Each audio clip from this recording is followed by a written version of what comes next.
In 1877, Cornelius Vanderbilt died as the richest man in America. His fortune in today's money would be worth over $200 billion. By 1973, when 120 of his descendants gathered for a family reunion, not a single one of them was a millionaire.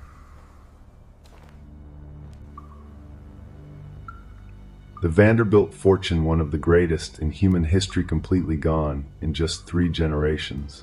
How does $200 billion vanish? This is the nightmare that haunts every wealthy family, the silent terror that keeps them awake at 3 a.m. And it's why they fear their own children more than market crashes, more than government seizure, more than death itself. By the end of this, you'll understand why, and you'll learn the one lesson they're too terrified to teach. In 1967, psychologist Martin Seligman conducted an experiment, one that would explain everything. He took 2 groups of dogs. The first had to work for food, solving puzzles, pressing levers. The second received everything. No effort, no challenge, just abundance. Within 3 weeks, the second group began to deteriorate. They stopped moving, stopped engaging. Some stopped eating entirely, even when food was right in front of them. Their brains had learned something devastating. Nothing I do matters. The scientific term is learned helplessness. It's a psychological death sentence. This is what happens to trust fund children. They're not lazy. They're not entitled. They're broken, psychologically shattered at a level most people can't comprehend. Your brain releases dopamine when you overcome obstacles. It's not the reward that makes you happy. It's the struggle, the climb, the earning. But when everything comes easy, that system dies. You become numb, a ghost in your own life, desperately searching for anything, drugs, danger, pain, just to feel something, anything. Children of the ultra-wealthy have depression rates 30% higher than the general population, 30%, despite having everything. Substance abuse, 3 times higher. Suicide ideation, we don't even have reliable numbers. Those families bury the statistics along with their children. But the deepest damage is invisible. These children never develop a self, an identity. Who are you when you've never had to become anyone? Think about who you are right now. You're the sum of what you've overcome, what you've built with your hands, what you've earned through your failures. But if you've never overcome anything, never built anything, never failed at anything, then you're not a person. You're a placeholder, an empty chair at the table of your own life. Just a name tag, a bank balance, a ghost haunting their own mansion. Warren Buffett saw this pattern. When asked why he wasn't leaving his $100 billion to his kids, his answer was surgical. I want to give my kids enough so they can do anything, but not so much that they can do nothing. Read that again. Anything or nothing. Because he understood, the moment you remove necessity, you remove the capacity to become. You don't kill their ambition, you kill their soul. And here's the cruelest irony. The best gift a parent can give isn't comfort. It's struggle, measured, appropriate, but real. But losing ambition, that's only the first way inheritance destroys. The second is more insidious, more permanent. Because you can rebuild ambition, you can relearn discipline, but what comes next, it changes you at your core, irreversibly. It's called the corruption of character, and once it takes root, there's almost no coming back. This is the descent, And it happens so slowly, you don't even notice until you've become unrecognizable, even to yourself. Money doesn't corrupt. That's the lie we tell ourselves. Money amplifies. It reveals, like a searchlight on your soul, showing everything you tried to hide. If you're strong, money gives you power to create. If you're weak, it gives you power to destroy, usually yourself first. And if you've never been tested, never been denied, never felt the sting of consequence, then money doesn't reveal who you are.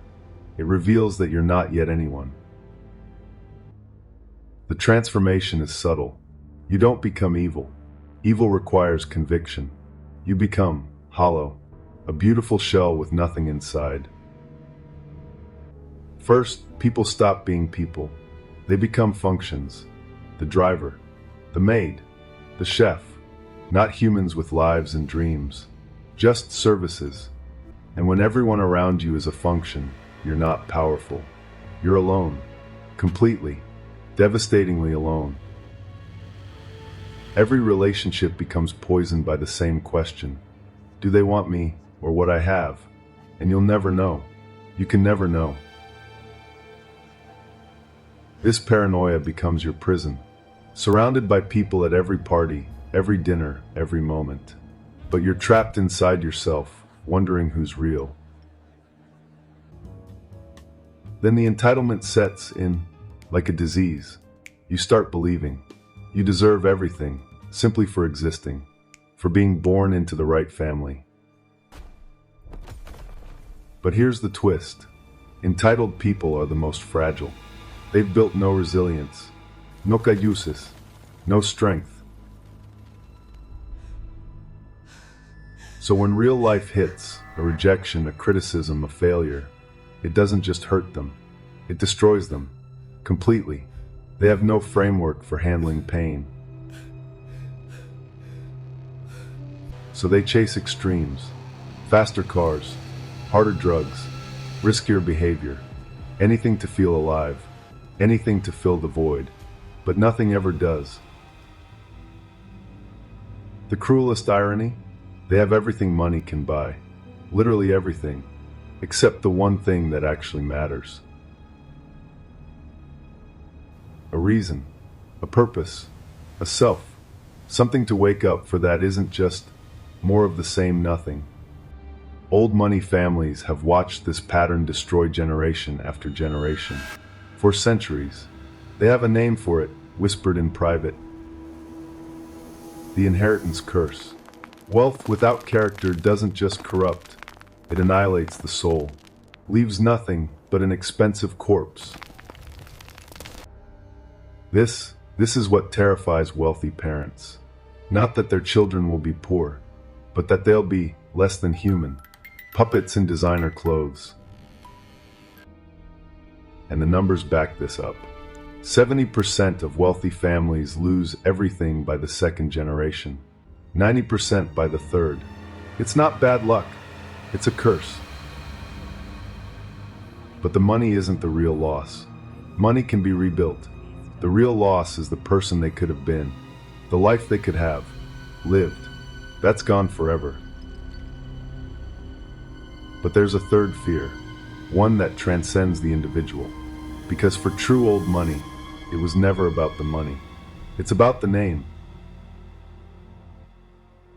That name, carved in stone, spoken in certain rooms, opening certain doors, represents 200 years of reputation, of dignity, of carefully maintained respect. These families don't think in years. They think in centuries. Your great-great-grandfather's choices still affect your life today. That's the weight they carry. And that reputation, built carefully over 200 years, can be destroyed in 200 seconds.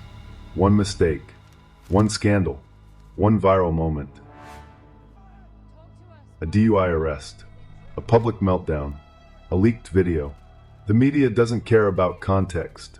They have their story, and the family name is permanently stained. And in today's world, it lives forever.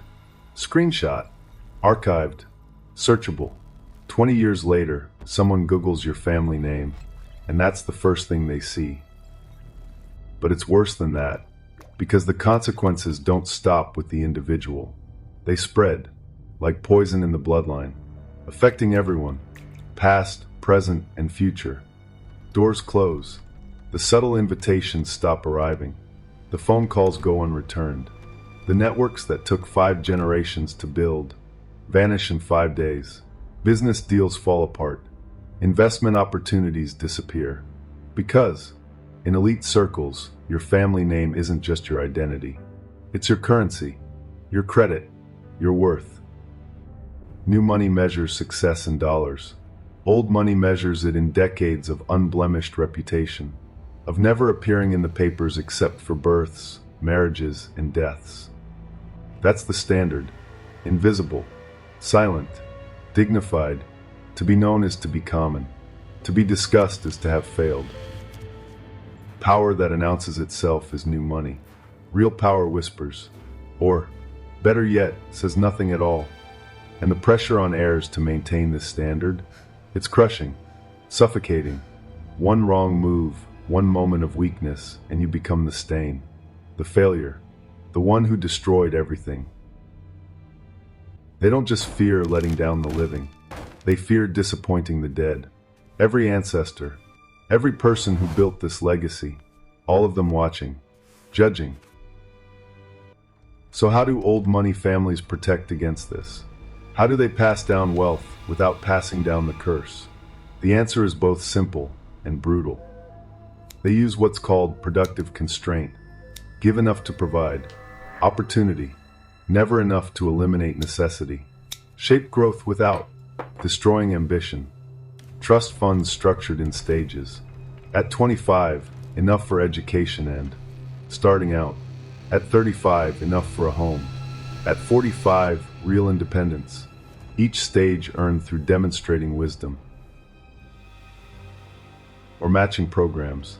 For every dollar you earn, we match it.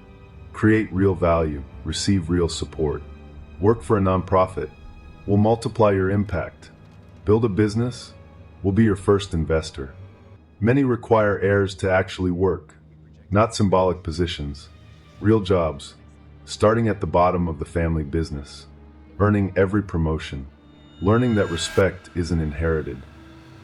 They invest relentlessly in education, not just Ivy League degrees, life education, calculated failures, managed struggles, learning to fall and get back up while the stakes are still low.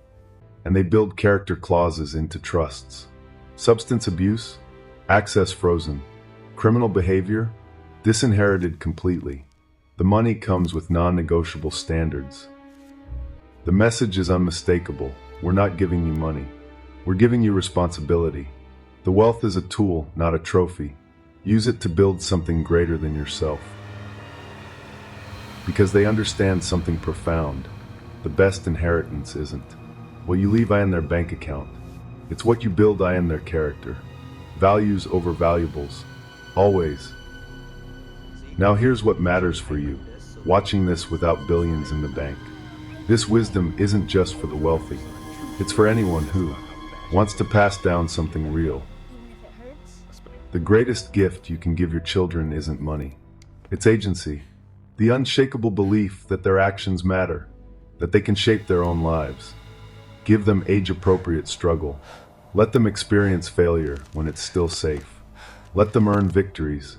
Let them become someone through their own efforts, not your wallet. Teach them that luxury is only appreciated when contrasted with simplicity. That gratitude requires knowing what it's like to want. That respect must be earned, never demanded. That their worth isn't measured in their possessions. It's measured in who they see in the mirror when everything else is stripped away. When it's just them and their character. Because generational wealth was never about money compounding in banks. It's about wisdom compounding in people. Values passed down. Character. Multiplied. That's the real inheritance. The Vanderbilt fortune is gone, scattered to history. But the lesson from its loss? That wisdom is priceless. And now it's yours. Use it wisely.